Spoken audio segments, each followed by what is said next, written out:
Magandang tanghali po sa ating mga kababayan.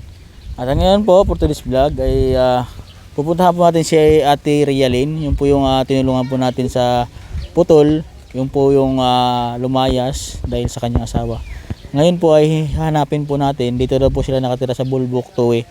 At pupuntahin po natin dahil balita ko po nga po ay siya po ay bumalik doon sa kanyang asawa. Pero po ngayon po ay nag-chat sa akin si ate na pinalayas daw po sila ulit. Ngayon po pupuntahan po natin kung saan po sila nakatira dito. Tara po, samahan niyo po mga kababayan. So yan, may kasama po tayo. Siya po yung nakakaalam kay kuya. Kaya vlogger din po daw siya. Anong pangalan mo kuya? Ha? Mahihain daw siyang vlogger. So sasamahan po tayo. Dito po ang daan po namin sa may tubuhan. Sobrang init po, napakainit. Pero kayang-kaya po natin yan mga kababayan. Yan po, at sa lahat po ating mga viewers po, yan, ingat po tayo palagi. At laging mag-inom ng tubig lalo sa panahon po ngayon. Dito daw po siya atin nakatira.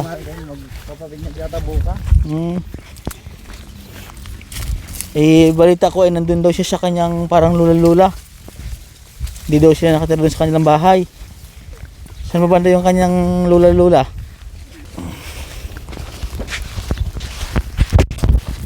Medyo distansya ka kuya. Dito na po kami dumaan sa tubuhan. Yan po daw yung bahay nila. Saan nakatira? Yan, kasama ko po ngayon si Kuya Junjun, ang aking cameraman po.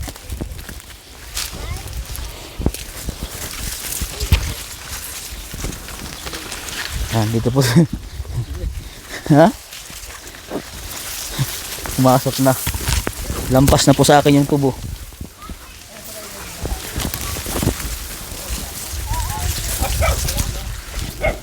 Yan.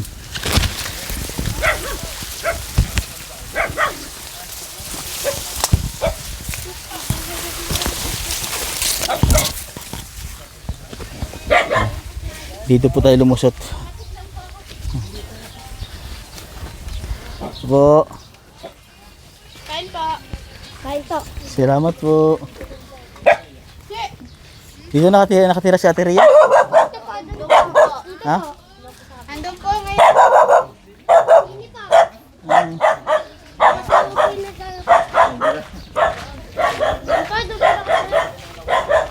Saan po siya nakatira, Nay? Hanggang hapon po. Hanggang hapon po.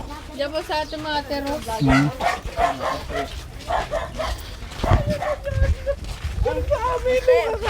Saan po kayo nakatira? Dito na. Wala na. Nasaan po ang asawa nyo?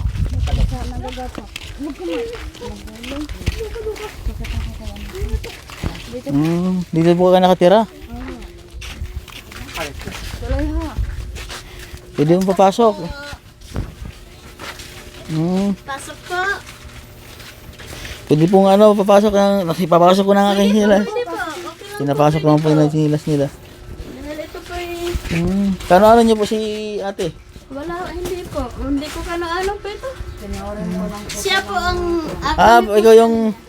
Ikaw yung kinikwento na parang naninanayan mo. Pwede mo patabi dito? Okay po. Yan. Ito na yung anak ni...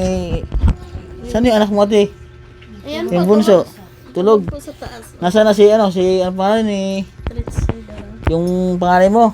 Tulog po sa taas. Tulog din. Ayun po yung bunso. Ito yung bunso niya ano. Kayo po yung nagpatuloy sa kanya dito. Kami po. Bakit lumayo si ate doon sa malayo? Ay, hindi ko po alam yun nung umalis po sila. Tapos ay bumalik siya dito nung nabigyan ko siya ng pamasahe. Dahil po sabi niya, pupunta po daw siya ng Maynila. Oh. Ayun po ang alam namin nga pupunta ho daw siya ng Maynila. Ay pala, may pinuntahan din pala siya doon. Sa Tuwi, ayun ay nakilala ni Ate Rhea sa ospital. Yung si Nanay Gina. Yung baling nagpatuloy sa kanya doon. So, pero ngayon nag-chat nga si ate dahil may nangyari naman. Ikaw ba ay bumalik sa asawa mo? Bumalik ko, gano'n naman po ulit. Ano po ang nangyari? Ha? Nangyari na, sinaktan na siya. Bakit bakit sinasaktan ka ng asawa mo, Ate Rhea? Dahil simula po yun nang magpapabinyag po ako. Oh. Sabi niya po sa akin, obligasyon ko daw po yun kasi ako daw po ang nanay. Ayun po ay obligasyon yung dalawa dahil kayo ay mag-asawa. Hindi naman po obligasyon lang po ng babae yon. Nasaan yung asawa mo ngayon? Nanggagapak po. Hindi yung bunso ba ng yung anak ang bunso mo anak ng ipapabinyag mo? Yung dalawa po. Yung dalawa?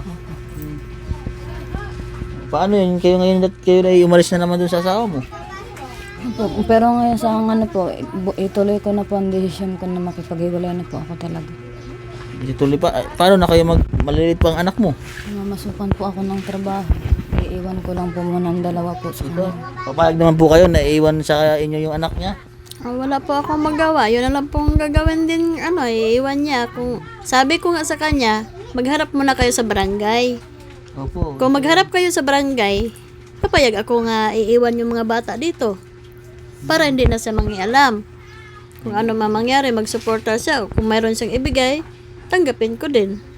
Yun lamang ang akin. So, yun na nga po. At dapat mag-usap nga kayo ni asawa mo sa barangay. Dapat madaan sa tama. Yung kung kayo ay makipaghiwalay ka talaga sa kanya. Kasi malay mo, pag ikay nagtrabaho sa malayo, tapos yung anak mo ay kunin bigla, ilayo sa'yo. Yun nga po yung May mga case ng ganun, di ba? Na yan, Mayroon gayon. So, kailangan may pirmahan kayo sa barangay na ganun yung set up nyo. Ano yung ginagawa mong pangkabuhayan ngayon? Wala po. Andito lang po kami sa kanila. Sila po ang nagpapakain po sa amin. Dahil inampun din kayo ni nanay, o napakabait din nanay dahil inampun din kayo. Andun po yung bahay po namin sa likod, sa dulo. Oo, malapit lang po kasi yung bahay nila dito. Nakwento na rin nga po ni Ate Rhea, si nanay.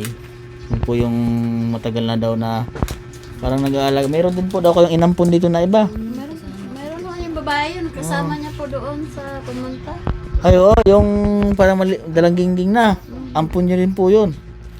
Hindi tawag ampon. Hindi Oh, kayo anak na, anak. Okay, kung ampon po, Oh. siyempre po may kasulatan ka. Ay, may doon. kasulatan po kayo. Hindi, kung ampon mo siya, may kasulatan kayo doon. Wala ho. Hindi, ano Wala lang po ang kaming tawag doon.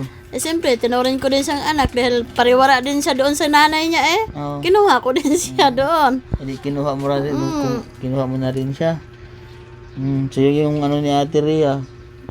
Serya, simulat sa pool noon pa yan. Nung dumating dito rin sa akin yan. Hanggang ngayon sumama siya sa lalaki. Nagsama sila. Ay, ewan ko ba sa kanila, laging nagtatalo. Yan. Nakakaawa naman si Ate Rhea. Oh. Kamusta naman nung ikay bumalik sa kanya? Kaya naman po, akala ko nagbago na ganun pa rin po pala. Ilang linggo lang kayo nagsama? Ang tagal-tagal din po, sa mga isang buwan na po may Isang buwan na, isang buwan na nga. Nung bumalik ka sa kanya, nagbago-bago naman. Opo. Tapos nung simula nga po nung nakaraang linggo lang po nagkuhan, ganun na naman po. Ano bang madalas na ginagawa sa iyo ng asawa mo? Yun po yung kahapon lang po niya ako ulit na nasaktan. Na ito po yung Panalitan ang hindi Nasaan? maganda. Ito? Ayun nga. Anong ginawa sa iyo niyan? sinakal po ako kahapon. Sinakal? Oo. Kahapon lang. Sinampan. Ha? Hindi po. Bakit di mo pinabarangay? Paano nga po kami ng barangay ho kagabi, kaya lang sarado na po. Ngayon po ako babalik po ng barangay ulit. Ano ba yung Sana, nagasikas. ano ba yung asawa mo taga dito? Hindi po, dayuhan lang. Taga saan yung asawa mo? Taga Negros po. Ilonggo, matapang. Bisaya lang po siya. Bisaya. Ang mga Ilonggo ay malalambing. Hindi yung kahit ay galit na, may ano pa rin, malambing pa rin. Oh. Ay ibig sabihin yung asawa mo taga Negros, Oh, Oriental, Occidental. Oriental yan sa inyo Occidental po. Nakatapang nga talaga yung mga lugar na yon, ano? Doon ata sa lugar ni Tibis yon. Ha? Doon sa lugar na ni Tibis. Ako, kaya pala matapang ang asawa mo. Yan nga po ang problema ko nga po ngayon. Kaya nung nagkuhan po ako sa inyo na Oh. kukunin ho sana kitang ninong sa anak kong isa. Yung bunso mo anak. Opo. Kailan ang binyag? Bukas na po. Bukas. Siya, dapat bukas kayo pumunta dito para diretso binyag, ano?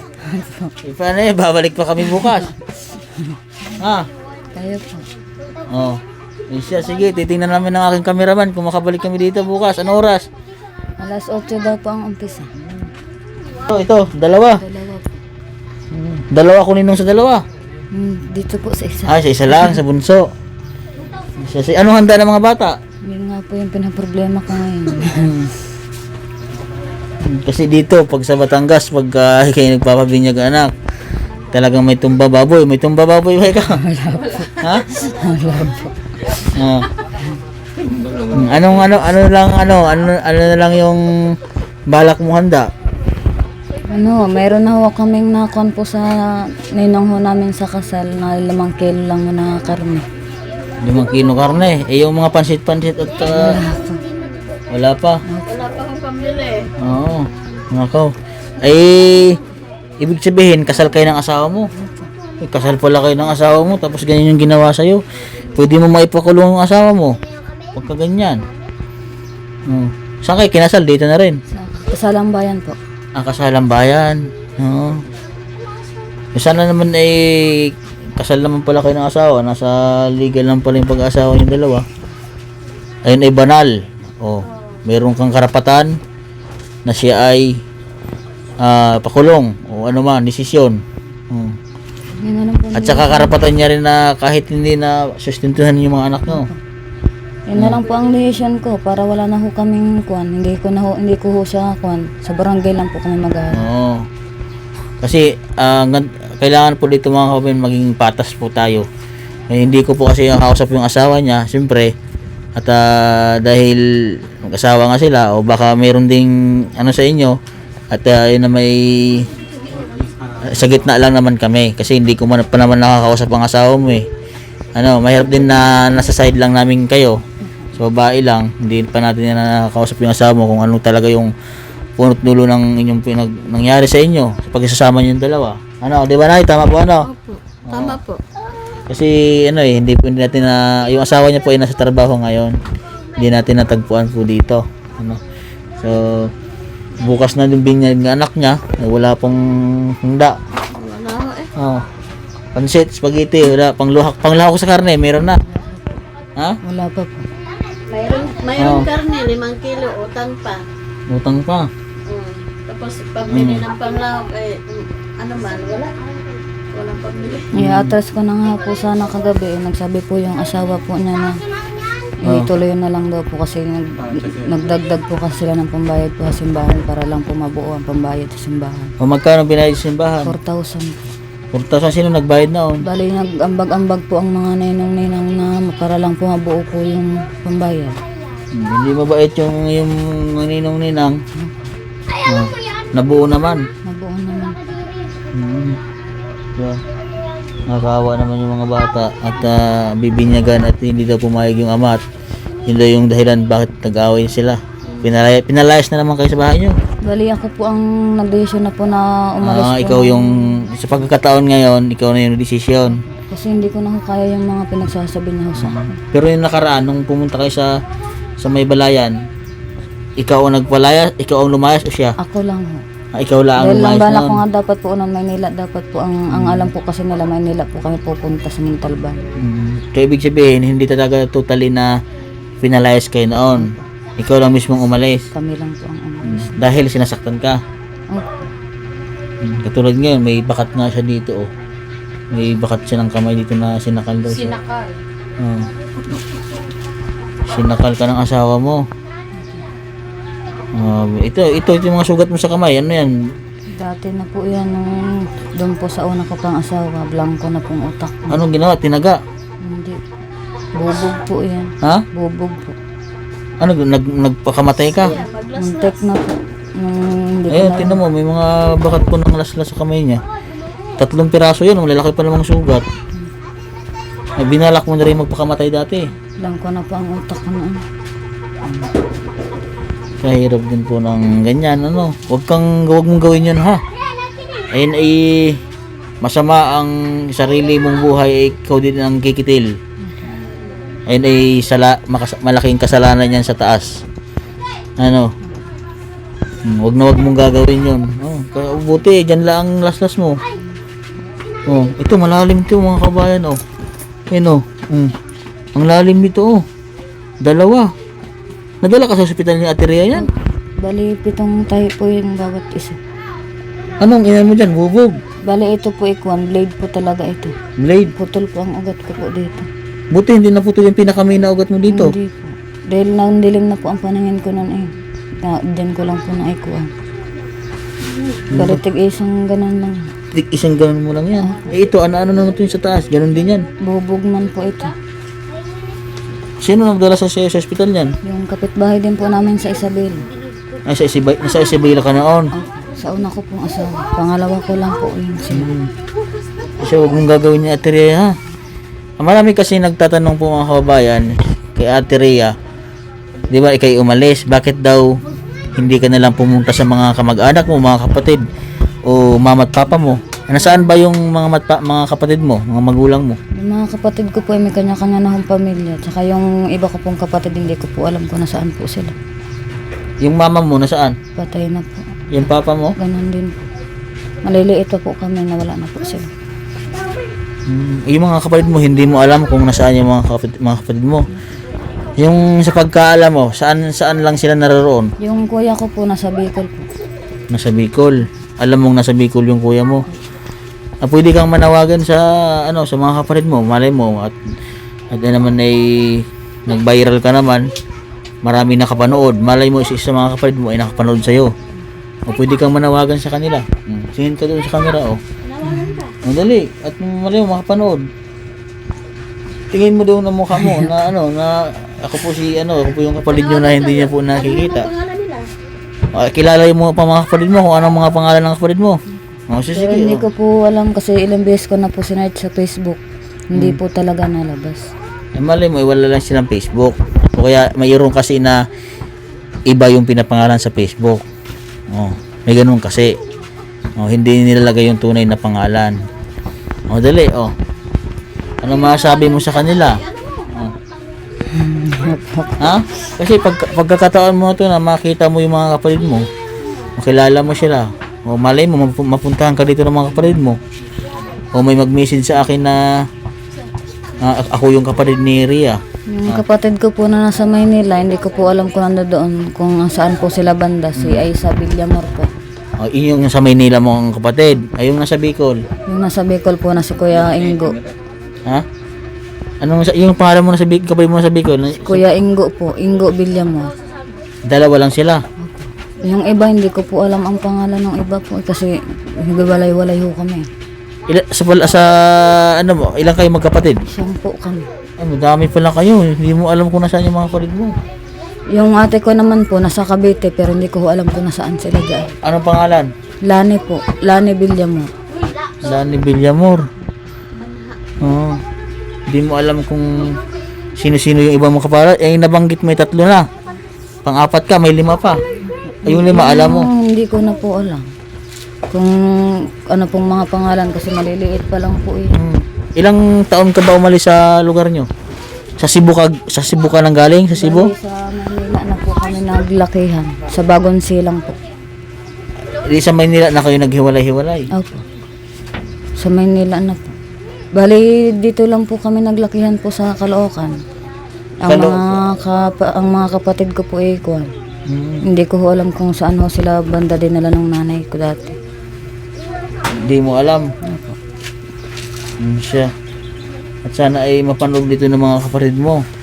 Hindi niya po kasi alam yung 5 niya mga kapatid pa. Yung tsahin ko po na kapatid ho ng tatay ko, dito ho sa Paranaque po sa Tambo. Hindi ko lang po alam kung nandiyan pa po sila.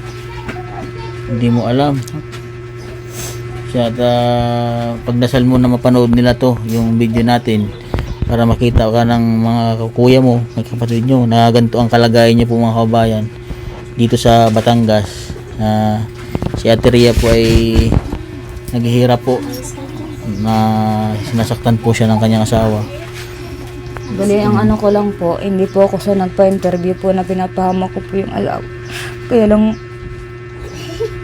kailangan po magsinungaling po ako na totoo naman po. Anong ginagawa sa'yo ng asawa mo? Yun po yung kahapon. Hindi po, inaano ko lang po, baka makita po ito ng video yung mga amo po namin. Mga ninong-ninang po namin sa kasal. Baka sabihin na naman po ganyan. Ang nano ko lang po talaga na yung ano lang po. Kasi Nagiinom ka pag mayroon kang sa problema? kanila po ako nagsasabi ng sama ng loob ko. Bali yun yung Yun ginagawa po mo. yung kinukuhan po nila sa akin. Yung tutulungan po natin siya. Umalis. Yun po yung kano ko po na nagkukuhan po. Parang doon po ako nahugot po ng kuhan. Minsan kasi dami pong nakakalata na lagi daw po akong tulala. Kahit po sa bahay, doon lang po kami sa sabay. Yan po ang kuhan ko. Marami po kayong pinapagdaanan. Okay naman po sana po yung asawa ko ano naman po sa trabaho. Masipag naman po. Malay mo naman ay maayos pa yung pamilya nyo kasi maliliit pa yung mga bata. Yun po sana sabi po ng iba. Yung panganay mo ilang taon lang, di ba? Ang anak mo dalawa lang sa kanya. Opo. Ilang taon lang, tapos ito bunso. Sana ay pag nag-usap kayo sa barangay at may ayos nyo pa kasi mahirap maging broken family. May mga anak ka, maliliit pa yung mga anak mo. Malay mo ang asawa mo magbago. Pag may mga problema, dapat pinapag-usapan. Yun lang po yun. Nagsimula lang po yun sa pabinyag. Sabi po niya, yun nga po. Siyempre nag-iisip naman po ako na saan po ako kukuha ng pampabinyag. Ang sabi po niya sa iba, nag-decision lang daw po ako ng akin lang. Pero malayo pa lang po ang binyag. Alam niya na po yun. Pero pinasabi mo sa kanya. Opo. Kasi dapat sa mag-asawa din ay nag-uusap kayo kung ano yung mga plano din. Nasabi mo naman sa kanya noon. Opo. Ayun lang po yung kuhan ko na kuhan. Mabait naman po sana siya. Yun lang po ang problema ko po sa kanya. Sinasaktan ka lang niya. Nanakit po siya pagka yung napipikon na po sa salitaan. Pero sa tagal po ng kuhan, ngayon Ilang na years lang, ba kayo magkasama? magpa 5 years na po. Matagal na rin po pala kayo magkasama. Anday naman si nanay ay tinanggap din kayo dito nanay at sana magsama din si nanay sa barangay na nag-usap kayo na mag-ayos din kayo. Maging maayos yung pamilya nyo, mahirap. Maliliit pa ang anak mo. Katulad niyan, ang plano mo, aalis ka, nananarbaho ka, iiwan yung mga bata kay nanay. Ganun lang po sana yung plano ko para po na masuportahan ko po yung mga anak ko. Anong balak mong trabaho? Sa Sana. bahay po.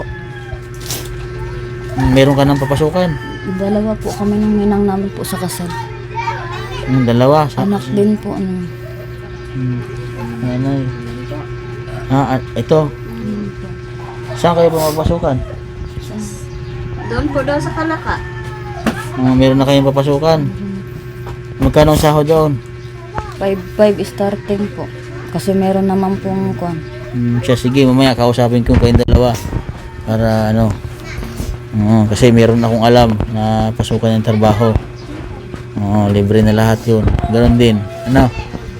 Sige, at meron akong bukas ay binyag ng anak mo. Ako ay ninong. Siyempre ninong, mag-aabot. Ay ito ay pang ano mo na lang sa yung pandagdag mo sa sa yung mga lahok o ano man, pagpasensyahan mo na. Ito. At meron kaming dalang grocery, kuya, pasuyo po. Ito din lang kita ng grocery dito. Ayan, meron din asukar. Ayun ay bigay ko sa aking yung mga anak, Hindi pandagdag din sa mga handa nyo o kaya pang bili ng mga ricado. Nairaos lang yung binyag ng anak mo. At titingnan namin bukas ni Kuya kung makabalik kami dito. Opo. Anong oras? Alas 8? Alas 8 po ang umpisa. Anong oras ang kainan? Kainan talaga yun. Tinanong agad joke lang. Titingnan namin natin rin bukas kung kami ay makakabalik. Kaya po mga kababayan, sa mga nais pong tumulong po kay Ate Rhea, ay mag-message lang kayo sa aking Facebook page, Mastering Ring Channel po. Ayan po, para matulungan din po natin siya. At kung ano man po kailangan ng mga bata dito sa kanya, ayan, message lang kayo sa aking Facebook page mga kababayan. Ayan, doon po gito subscribe po sa aking YouTube channel, Mastering Ring Channel po. At sa lahat po ng Pugong Biyahero Team, sa pangunguna po ni Sir Paul at ni Madam Yula, Ren Vlogs, at sa lahat po ng PB Team Davao, ayan, kay Kuya Ile, kay Kuya Noy, lahat po dyan. At siyempre kay Kuya Dongs, kay Tulon J, kay Christian TV ko po mga kababayan. Ayan po, sa mga bago makapanood po sa aking YouTube, sa vlog po namin, ay pakisubscribe po ako mga kababayan. Ayan po, dito na lang po ang vlog ko. God bless po at magandang tanghali sa atin lahat.